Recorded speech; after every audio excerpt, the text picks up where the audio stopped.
Pois bem, irmãos, nós estamos diante de um texto, o desejo que temos de trabalhar esse texto hoje, que fala da vingança do Senhor. É um tema que percorre todo o texto, trabalhando essa estrutura, que o Senhor peleja pelo seu povo, que o Senhor guarda o seu povo e que o Senhor toma por vingança aqueles que ferem o seu povo. E aqui não é uma vingança odiosa, não é uma vingança movida aos nossos sentimentos mesquinhos, não é uma vingança que, no nosso entendimento da nossa natureza humana, uma retaliação proposital mediante algum outro sentimento caído, mas é a vingança do Senhor referente à sua santidade, referente ao seu poderoso nome, referente à sua glória e o seu amor pela aliança do pacto que ele fez com o seu povo.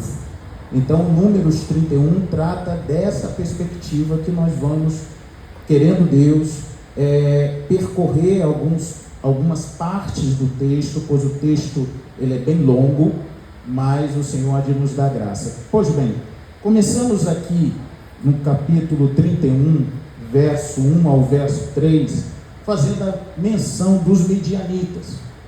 Então o Senhor prepara o seu povo para a guerra, conforme diz, verso 3, falou, pois, Moisés ao povo, dizendo, armai-vos alguns de vós para a guerra, e que saiam contra os medianitas.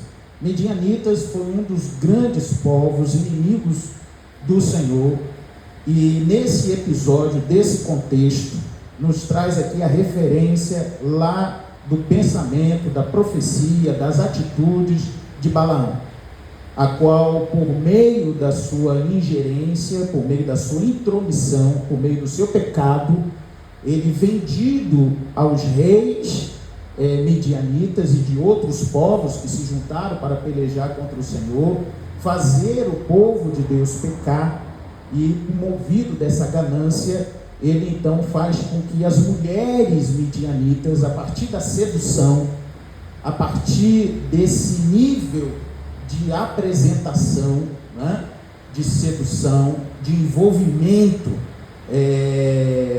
da promiscuidade, da sexualidade, enganar e influenciar e fazer com que o povo peque. E foi exatamente isso que aconteceu. Vamos lá em Números 25, que nos diz essa verdade. Habitando Israel em Sitim, começou o povo a prostituir-se com as filhas dos medianitas. Essa verdade ocorre, mas lá no capítulo 31 é que revela o interesse e a pessoa de Balaão. Veja, volta lá em 31 bem rápido, depois a gente volta lá no 25, verso 16, e estas, por conselho de Balaão, fizeram prevaricar os filhos de Israel contra o Senhor, no caso de Peor, pelo que houve praga entre a congregação do Senhor. Então, as investidas do maligno, a investida do diabo, a investida de Balaão, influenciando essas mulheres e aconselhando que essas mulheres envolvessem de forma sedutora os homens de Israel. E diz que isso, ao desagrado dos olhos do Senhor, ocorreu uma praga, e dentro dessa praga a mortandade foi grande. Verso 2 do capítulo 25, mova os seus olhos para esse capítulo novamente. E estas convidaram o povo aos sacrifícios dos seus deuses. Então aqui confirma-se a bem verdade que as más conversações corrompem os bons costumes. Entendemos nós aqui que esse processo não começa em 24 horas. É um processo que se perdura. A Bíblia não entra em detalhe do tempo, mas nós entendemos que todo esse envolvimento, todo esse anzol, há uma expectativa, como assim um pescador se coloca ali a ter o seu peixe, a pescar com a sua isca, aguardando que aquele cardume, que aquele peixe que ele deseja, venha morder a isca.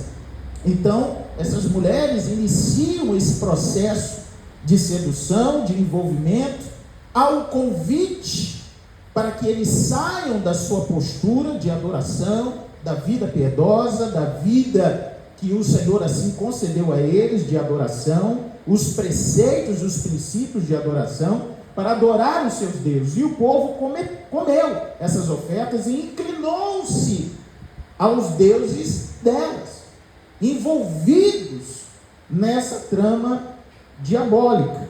Juntando-se Israel a Baal-Peor, a ira do Senhor se acendeu contra Israel.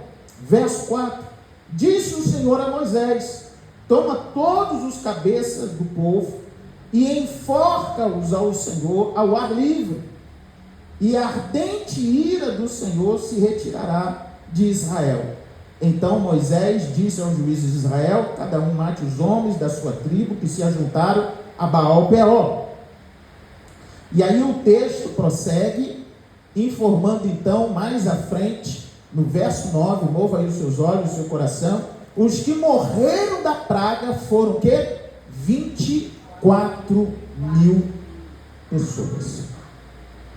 Então aqui, nós olhamos como as inclinações da natureza humana, incendiadas por propósitos humanos, é capaz de fazer no meio do povo de Deus. A mortandade não é pouca. A mortandade se torna grande. As influências seculares numa igreja não muda tão somente a perspectiva da igreja num ponto que ela deseja se destacar, seja na adoração, seja na ministração da palavra, trazendo no conjunto da retórica, do envolvimento, da exposição da palavra, recursos de psicanálise, recursos de autoajuda, recursos de tantas outras ciências que, de certa forma, humanamente falando, não somos contrários à verdadeira ciência, ao verdadeiro postulado científico. Mas isso não nos cabe no púlpito de uma igreja. O púlpito da igreja cabe a doutrina, a palavra do Senhor, amém, irmãos? E a palavra do Senhor, sendo esposada fielmente, ela torna-se então, como ela é, a fiel segurança do crente. A palavra do Senhor é o suficiente para a nossa vida. É lógico, podemos, não de forma exagerada, dar algum dado técnico, de uma geografia, de algum povo próximo, daquilo que vem se tornando através da história, uma determinada nação, um determinado povo, isso faz parte.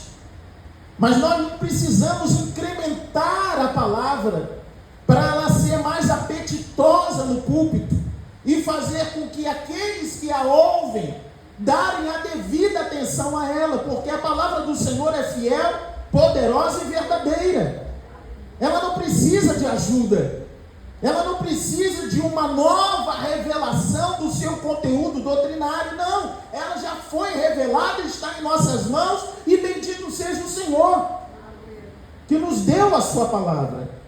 Então nós podemos pensar assim, como as influências da igreja contemporânea têm ocorrido, não só na nossa cidade, no nosso estado, no nosso país, mas pelo mundo.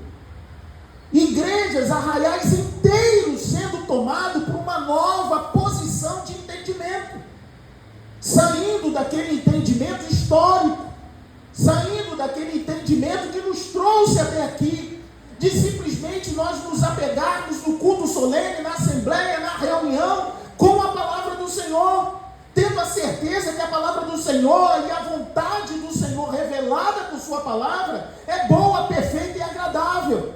E ela é santa, boa e pura. Ela é espírito vivificante.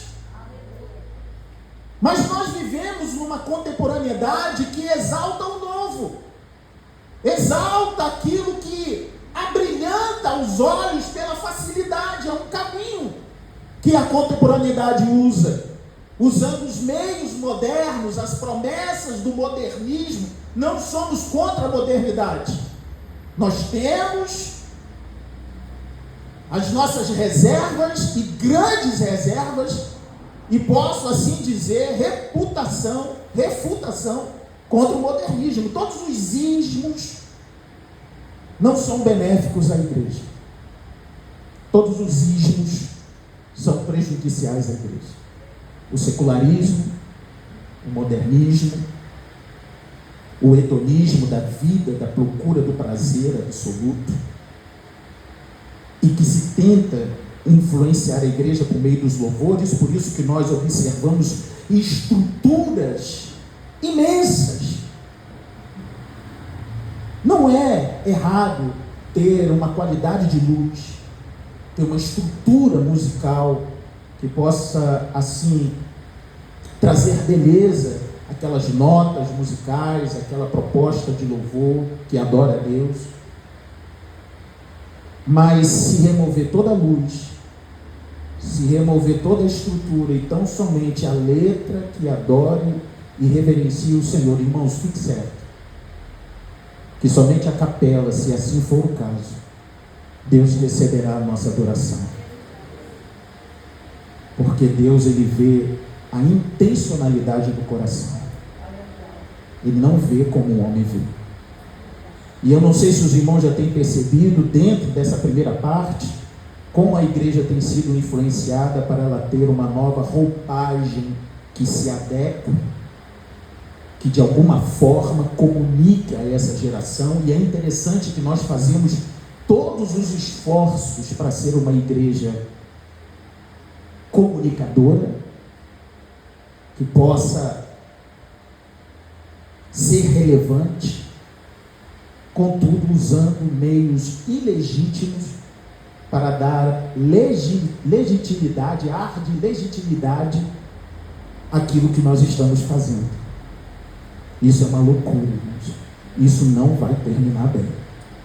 Então as mulheres se aproximam do povo, influenciadas por Balaão. Vai lá, seduz, que eles vão cair. Vai lá, faça isso, porque esse caminho é o caminho certo. E diz então que Deus, por sua ira, por sua justiça, arde em ira e julga o povo de Israel por essa afronta, por essa pecaminosidade. E ali cai 24 mil.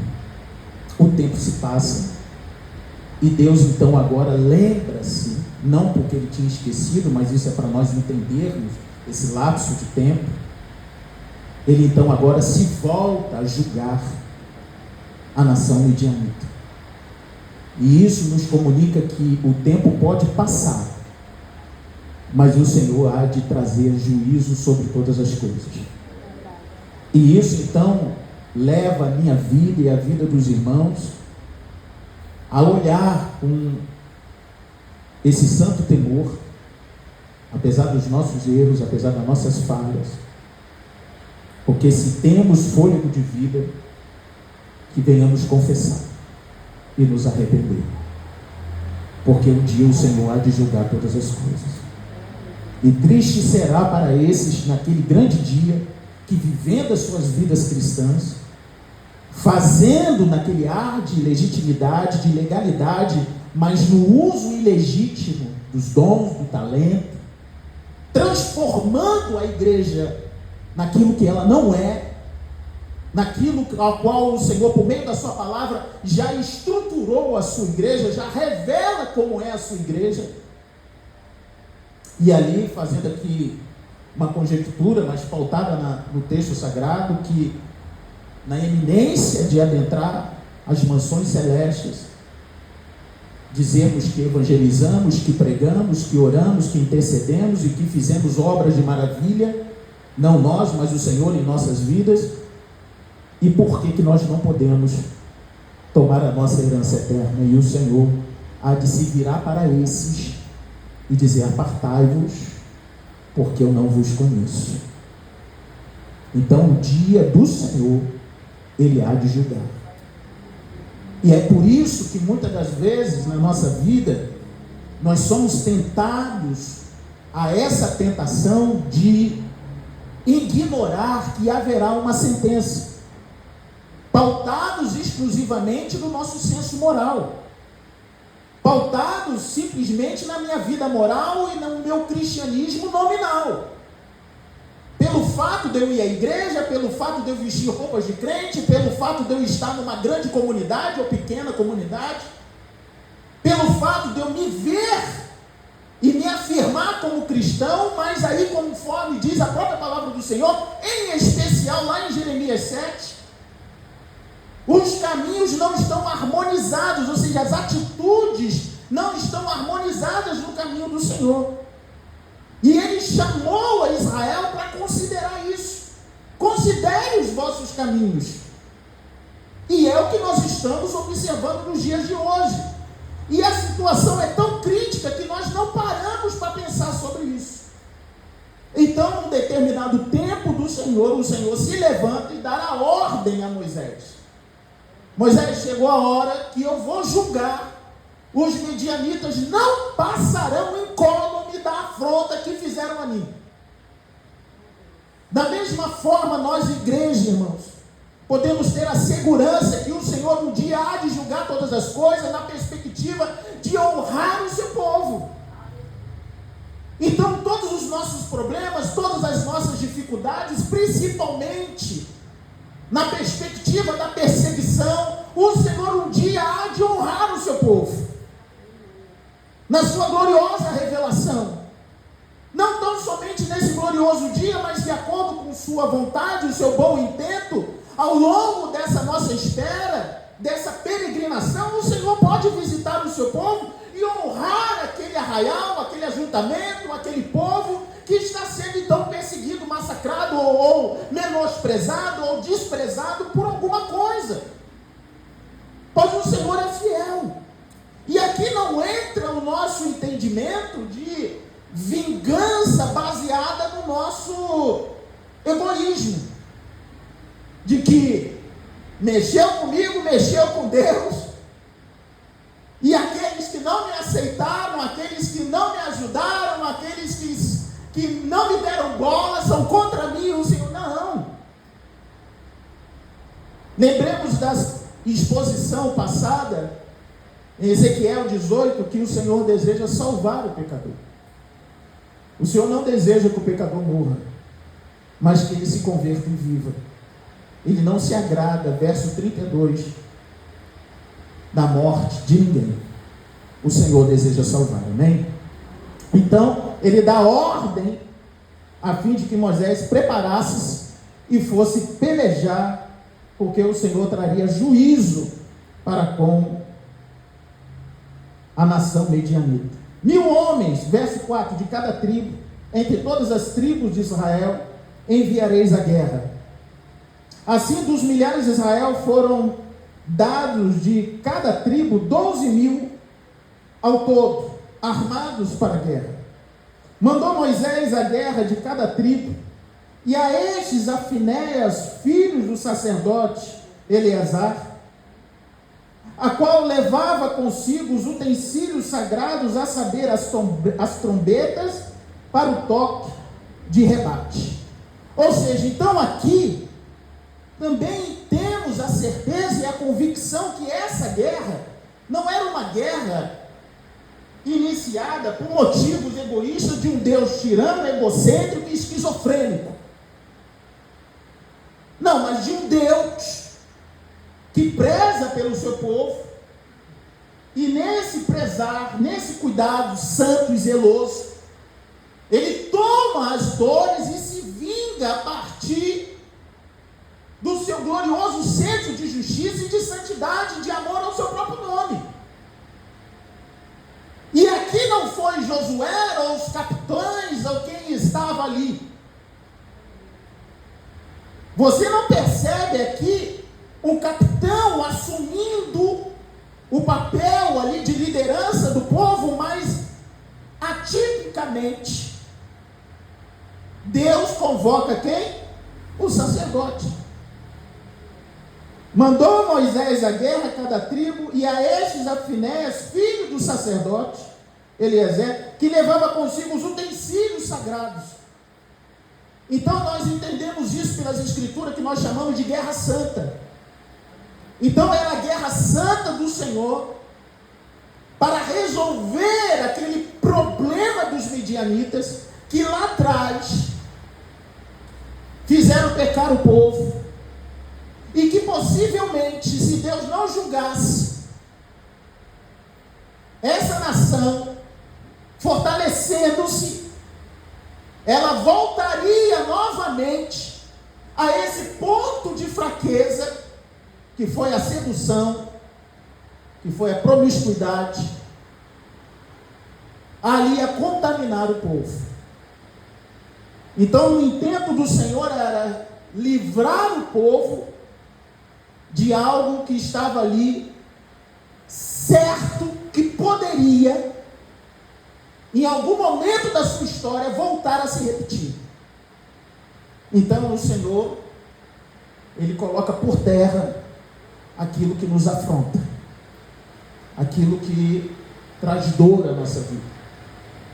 E por sua graça e bondade, lá no Novo Testamento, diz também que nós temos a nossa parte de responsabilidade quando o Senhor nos ensina que nós devemos mortificar a nossa vida. Que o Senhor faça isso em nós, amém, irmãos? Então, atipicamente, não é mais um capitão, mas um sacerdote, e se levanta para pelejar, verso 7, contra os medianitas, como o Senhor ordenara a Moisés. Mataram todo homem feito. Era prática para que esses homens não se fortalecessem e fizessem algum tipo de insurreição e voltassem a guerrear com Israel. Então a tática era matar todo homem capacitado que pudesse em algum momento se levantar para guerrear. E mataram todo homem feito, mataram, além dos que já haviam sido mortos, os reis dos midianitas, Ev, Requém, Zur, Reba, 5 reis dos midianitas, também Balaão, filho de Beor, mataram a espada. Então o momento do falso profeta, o momento daquele que lança intriga no meio do povo de Deus, há de também ter o seu julgamento. E isso é um consolo para nós em lermos isso e sabermos que o Senhor toma vingança e volta a repetir, não por ser um Deus odioso, mas por ser um Deus zeloso, de grande santidade, a guerra santa do Senhor, pelejando contra o mal, que inflige contra o seu povo, ou na eminência de trazer dor e desespero, desesperança para com o seu povo. Ele guerreia nossas guerras, ele peleja nossas pelejas. O Senhor é bom. A gente se consola em saber que Balaão não passou desapercebido. Da mesma forma hoje, todos aqueles que falam as falsas doutrinas, os falsos ensinos, e que aparentemente na nossa consciência, dos nossos olhos, diante dos nossos olhos, nós não percebemos juízo algum, não porque desejamos ver o juízo de Deus sobre o ser humano em si, mas que esse juízo nessa pessoa ou nesses venham se redundar, atraindo pelo Senhor o arrependimento e a confissão, mas isso é um mistério entre Deus e o homem, pois Deus conhece o coração do homem. Deus então nos fala nessa noite que fique tranquilo, eu hei de trazer resposta e julgamento para todas as coisas. Então, muito na nossa navegação na internet, vendo revistas e tudo mais, a gente fica sabendo de coisas e coisas na igreja. Irmãos, caminhe com a sua vida, sirva o Senhor com a sua família, se pecar, se arrependa, confesse ao Senhor, fique de pé, se agarre às orlas de Cristo e fique tranquilo. Da mesma forma que os medianitas fizeram algo lá, e de repente muitos deles saíram, conseguimos, fizemos que o Deus deles se voltasse contra eles e pereceram. Nós somos nós. Mal sabia eles que o tempo determinado pelo Senhor chegaria.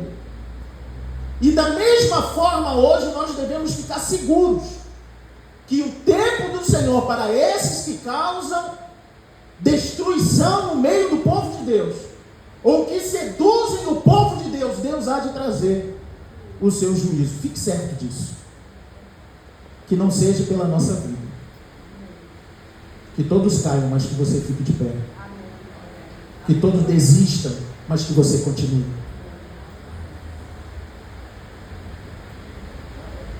Porém, os filhos de Israel levaram presas as mulheres dos midianitas e suas crianças. Também levaram todos os seus animais e todo o seu gado e todos os seus bens. E queimaram-lhe todas as cidades em que habitavam e todos os seus acampamentos.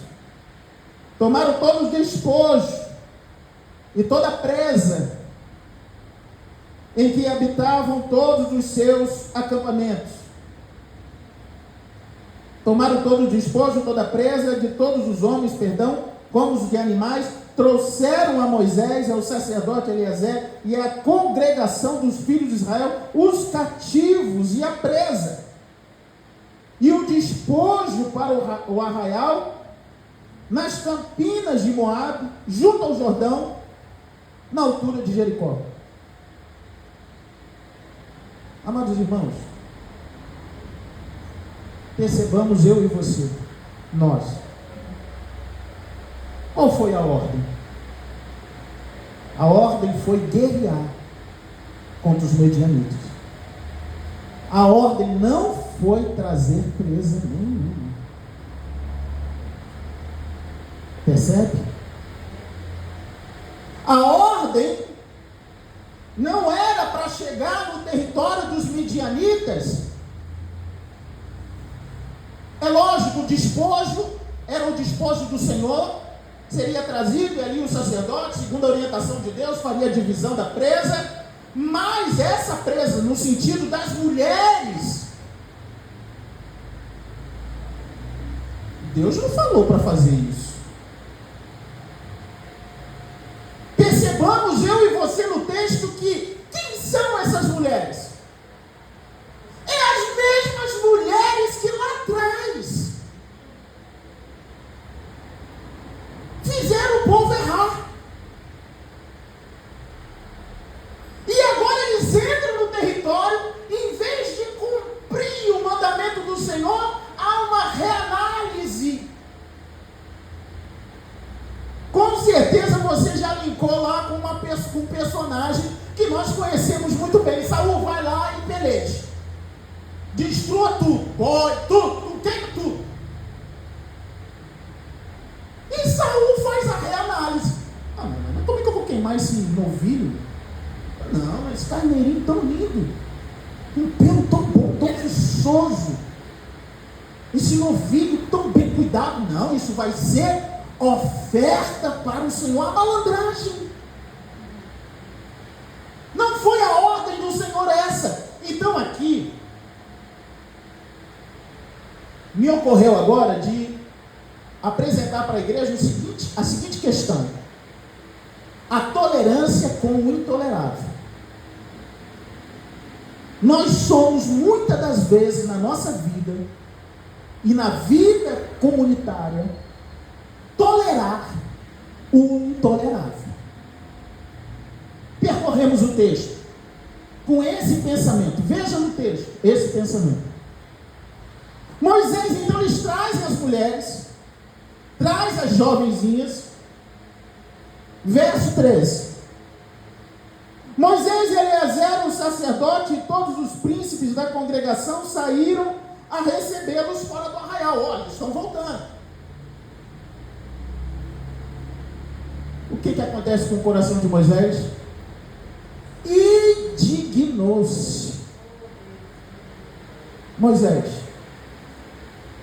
contra os oficiais dos exércitos, capitães dos milhares e capitães de centenas, que vinham do serviço da guerra.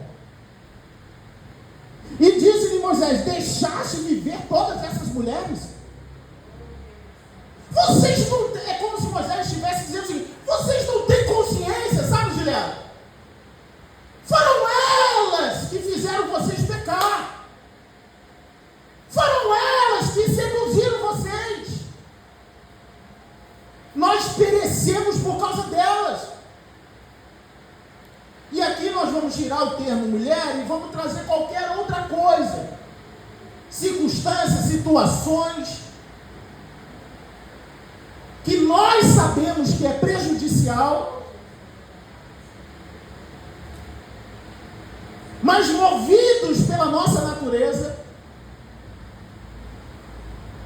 consciente,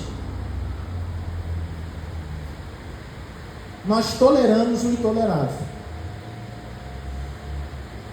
Nós toleramos louvores que exaltam tão somente as bênçãos do que o caráter de Deus. Toleramos isso. Nós toleramos exposições fracas e que dizem: tome posse, receba, e Deus tem uma vitória. Deus tem. Sim, Deus tem para dar. Recebemos sim, porque esse é o desejo do Senhor para a nossa vida, que venhamos receber a sua graça, a sua misericórdia, as suas portas abertas. Mas o texto só se volta nisso. Não se fala a doutrina do texto, não se contextualiza o texto, não diz o porquê do texto. Simplesmente nós queremos aquilo que todo mundo está falando. Se todo mundo está falando, a maioria então está certa. Receba, tome posse, vamos que vamos, levanta e fica nisso. E com certeza, irmãos, muitos dos nossos irmãos, e isso ocorre aqui e acolá, com uma frequência terrível. E eu não quero aqui separar e dizer que o nosso arraial está blindado sobre isso, mas eu estou a dizer que nós corremos perigo quando nós começamos a olhar e a tolerar aquilo que é intolerável. Nós começamos a olhar a pregação que dá os 10, 100 passos, 50 passos, 60 passos, e que só se resume nisso, e dizemos ao final de qualquer exposição: que bênção. Mas você não vê a exposição daquele texto. Você assentar a ouvir, você não entende início, meio e fim. Nós toleramos no convite ao pecador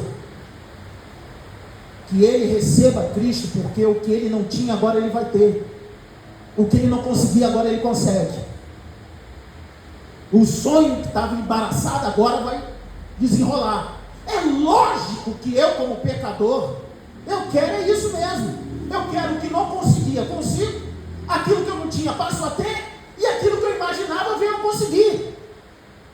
Mas o que diz sobre a natureza pecaminosa, a natureza caída, vendida ao pecado, a morte vicária, substitutiva, propiciatória, passa de longe. Ninguém quer falar sobre isso. E se fala é muito pouco.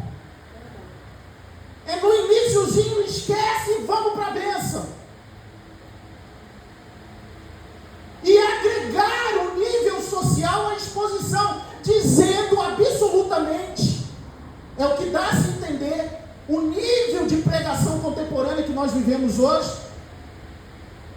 que se você é crente, você tem que estar no azeite, você tem que estar no óleo, você tem que estar na bênção. É inadmissível cristão com vulnerabilidade econômica. É impossível cristão numa cidade como a nossa andar de bicicleta. Não comprou o carro ainda não? Não comprou uma moto ainda não? É impossível um cristão não ter a sua casa própria, não ter a sua chácara, não ter a sua casa de praia. É impossível, então tem alguma coisa errada. E todo culto, toda liturgia é voltada exclusivamente para isso. E você vê milhares de centenas de irmãos e irmãs, que aqui não é demérito para ninguém. Nós estamos apenas apontando algo que nós estamos sujeitos dia a dia. Que se nós não pararmos para pensar sobre isso, nós iremos fazer como os de Israel e esquecer, fingir que não aconteceu nada. Afinal de contas, as mulheres são muito bonitas.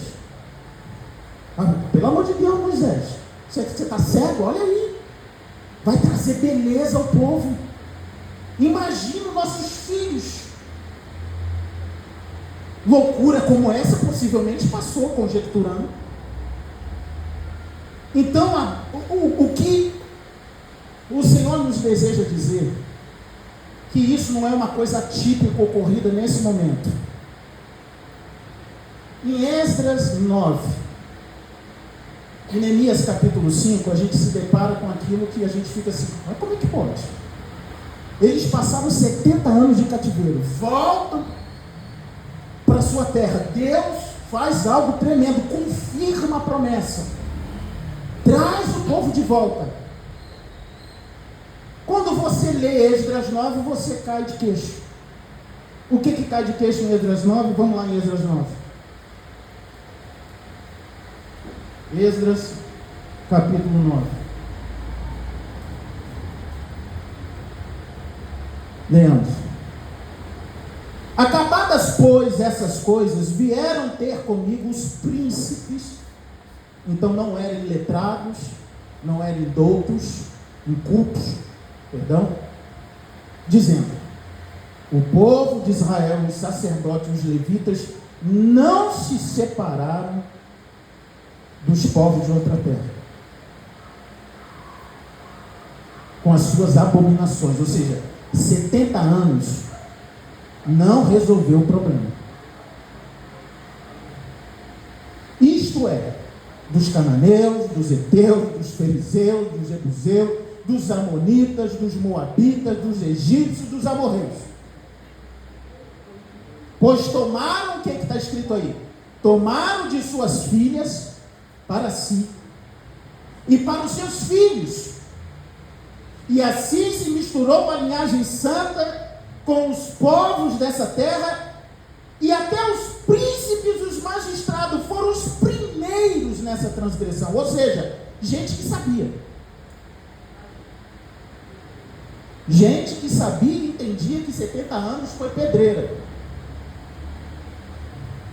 Mas afinal de contas Deus abençoou, estamos de volta. Eu acho que dentro daquilo que aconteceu, que nos levou, aconteceu alguma outra coisa que a gente não está sabendo e a gente não vai fazer. Mas eu não acredito que tomar a mulher lá, uma jovem, para o meu filho, é um pecado contra o Senhor. Então eles reavaliaram, sem Deus, a situação.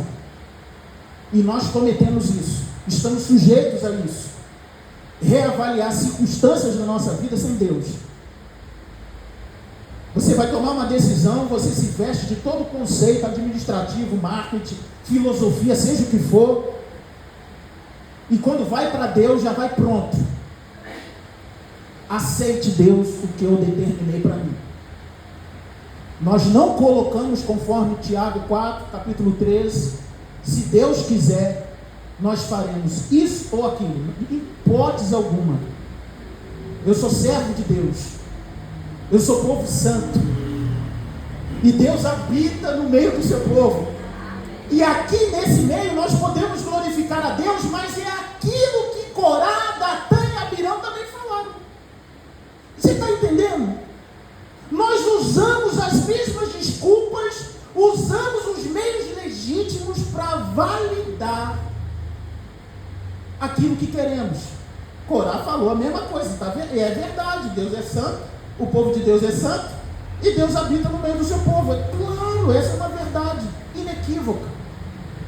O problema, irmãos, é que a intenção de Corá, Datã e Abirão era usurpar a liderança de Moisés, usando algo legítimo de forma ilegítima. E aqui o povo, no sentido de Esdras 9, depois de 70 anos de cativeiro, de uma pressão que eles passaram, de pendurar as harpas no salgueiro, porque não estavam na sua terra estranha, um problemão para viver ali. O que foi para a espada foi para a espada, o que foi para a morte, o que foi para ficar em Jerusalém ficaram, em pobreza e miséria, como diz lá o relato de Neemias. E agora chega os príncipes e falam: Esdras, queria te dizer uma coisa, o muro já está ok, a nossa vida está começando, mas tem uma coisa que eu preciso lhe dizer. O quê? Você sabe, a gente acabou pegando mulheres Aí eu fico imaginando Esdras voltando lá da nação medo-persa, olhando para a declaração, e é o sentimento que é retratado pelo Espírito aqui para mostrar como ele ficou, e que nos faz também, para algumas declarações que a gente vê, ficar também da mesma forma. Os povos dessa terra, até os príncipes, foram os primeiros nessa transgressão. Ouvindo eu tal coisa, vamos no 3 juntos, todo mundo no 3, 1, 2, 3. Rasguei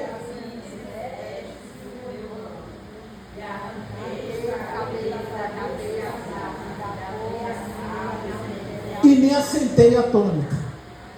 É como se Esdras estivesse dizendo: como nós toleramos isso? O muro estava sendo edificado, as coisas estavam sendo resolvidas, mas a nossa transgressão estava de novo lá. Aquilo que nos levou a esse problemão, nós repetimos novamente. E agora, voltando lá para o texto de Números, é exatamente isso que Moisés está a dizer. Ele está a dizer exatamente isso. Ele está a dizer que vocês erraram, vocês pecaram, a gente padeceu, gente morreu por causa dessa situação, e vocês vão lá, vão guerrear e traz isso de novo para cá.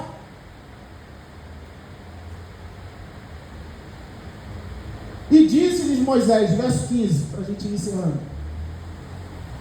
deixaste viver todas essas mulheres? Eis que estas, por conselho de Balaão, fizeram prevaricar os filhos de Israel contra o Senhor.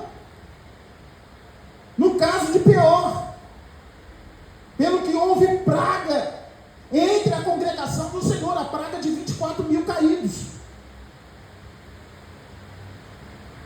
Agora, pois, aí entra a sentença de juízo, e que aqui não cabe dizer que Deus ordenava genocídio, mortandades, como leituras ilegítimas, não honestas fazem, tentam imputar a Deus, o Deus dos cristãos, o Deus que servimos, como um Deus carrasco na história. Conforme lemos aqui, isso foi uma guerra santa do Senhor. Deus se responsabilizou por ele mesmo. Matai dentre as crianças todas do sexo masculino, matai todas as mulheres que coabitou com homem algum, deitando-se com algum homem, deitando-se com ele. Porém, todas as meninas e as jovens que não coabitaram com homem algum, deitando-se com ele, deixais a viver para vós outros. Ou seja, aquelas que transgrediram, as mais saideiras, vocês investiguem aí e resolvem esse problema. Então, as saideiras do nosso meio, vocês têm que cancelar isso daí. Paulo, ele fala muito isso, ele fala das paroleiras. Viúvas que estão bem dispostas e alegres para viver as suas vidas, não viver pelo Senhor. Aí Paulo fala, tome nota, bota aí verdadeiras viúvas, não essas paroleiras aí não. Essas que ficam andando por aí não. É as verdadeiras viúvas piedosas que estão esperando no Senhor. Essa igreja cuida. Essa igreja tem por registro. E muitas das coisas na nossa vida, encerrando, irmãos, é pautado exatamente nesse meandro do texto do capítulo 31. Então sonde a sua vida, eu vou sondar a minha, que todos nós como igreja,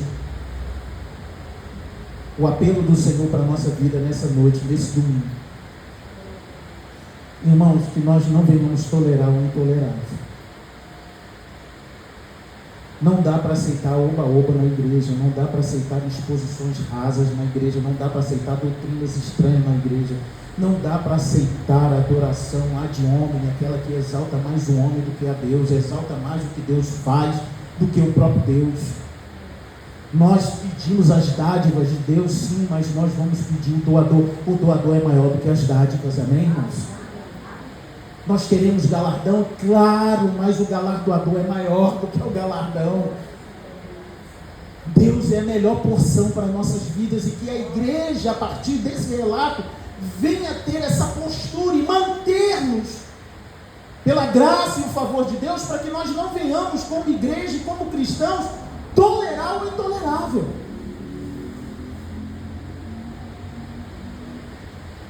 Não dá para a igreja caminhar com o Estado. Não dá para tolerar isso.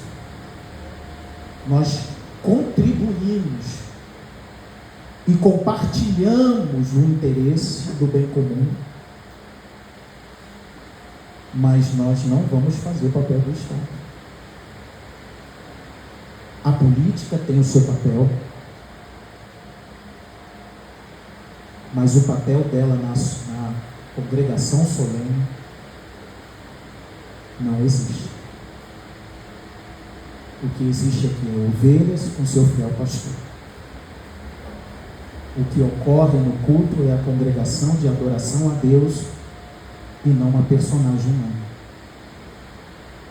Seja ela secular, que é bem-vindo no nosso meio, iremos prestar toda a honra devida, seja ela religiosa,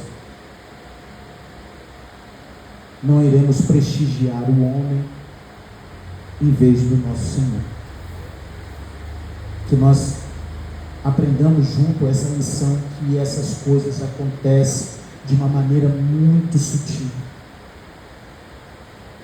de nós repetirmos erros de Israel, e foi o conselho do apóstolo Paulo lá em Coríntios, que nós tenhamos Israel como, sabe, aquela imagem para nós não cometermos o mesmo erro. Não faça igual.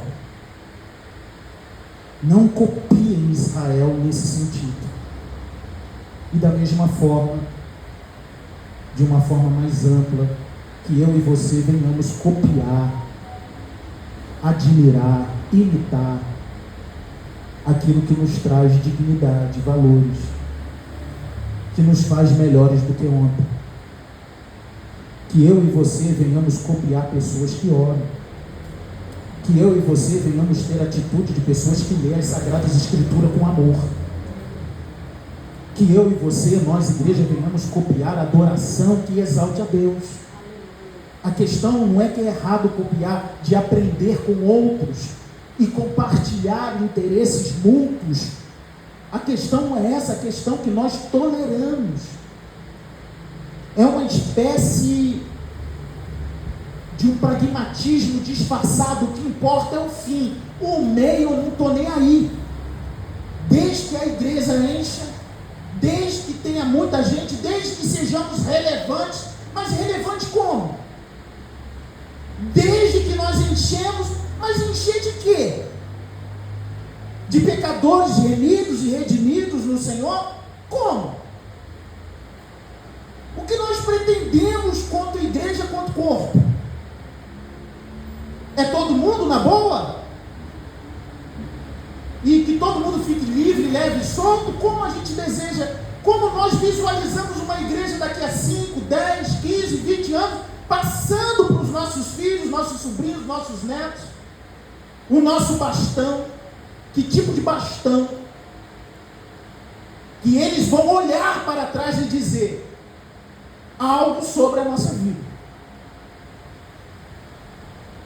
E que nós possamos não deixar traços de destruição ou de vergonha, como Israel fez também para a sua geração. Juízes, lembre de Juízes capítulo 2. Eu ordenei que vocês livrassem desses povos, julgassem esses povos, pelejassem contra esses povos, e vocês trazem esses povos para dentro em parcerias. Vamos lá ler Juízes de pé e a gente encerra, faz a oração e encerra. Vai lá em Juízes. Eu acho que é um texto que cabe à leitura fiel. Não porque nós não leiamos outros textos de forma fiel, mas de falar, não simplesmente conjecturar. Eu não guardo de cabeça nem todo o texto, para a gente não cometer erros, é isso que eu quero dizer. Juízes capítulo 2.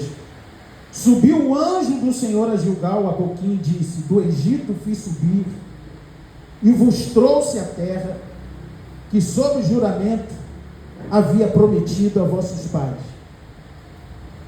E eu disse: nunca invalidarei a minha aliança convosco. Vós, porém, não fareis aliança com os moradores dessa terra. Igreja não fará aliança com o secularismo, com o modernismo, com todos os ismos que existem aí. Não faremos aliança, não iremos usar recursos extras bíblicos a fim de justificar o fim santo. Isso é a mentira mais deslavada que podemos fazer. É melhor dizer a verdade: Senhor, não estamos preocupados com santidade, não estamos preocupados com separação, não estamos preocupados com história, com tradição, nós queremos somente servir a Ti, e vamos que vamos, o Senhor é o Senhor do povo.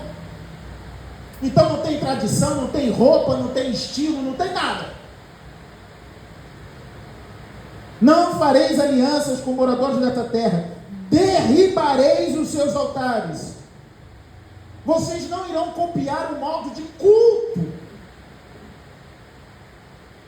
Vocês não irão copiar o modo de adoração, o modo de serviço.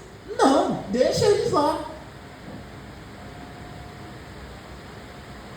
É a cultura deles, nós não aceitamos, nós iremos guerrear, no sentido do texto. E para nós hoje, deixa eles lá. Não iremos imitar o seu modo de entender. A mentalidade deles é uma, nós somos outra. Amém, irmãos? Derribarei os seus altares, contudo não lhe obedecestes a minha voz. Aí Deus pergunta: que é isso que vocês fizeram? Que decisão foi essa? E é isso que está acontecendo nos dias de hoje. Que eu e você não venhamos construir na nossa vida a tolerância com aquilo que é intolerável. Vai desde as festas de 15 anos, o pancadão. Quem gosta, mas nós não gostamos de pancadão.